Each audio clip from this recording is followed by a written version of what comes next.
Who's there? Hi, this is Max and Blueberry. And Miles. From the Clubhouse. Wow, sounds like the clubhouse is getting crowded. Yeah. We're having trouble figuring out just how kites fly. Oh, well, the science of flight is quite an uplifting science.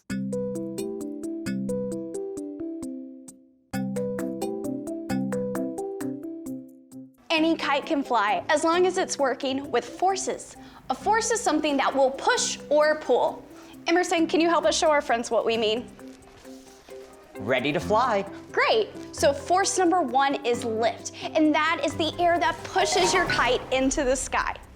Force number 2 is gravity, and that pulls your kite back down to the earth. Force number 3 is drag, and that's what pulls your kite through the wind. Force number 4 is tension, and that's you pulling on the string to keep your kite from flying away. And all of these work together to make your kite fly. And now we will build a kite that works with these forces. Let's see what we're using. As you can see, we have long sticks, some tablecloth. You could also use newspaper, trash bags, or anything light.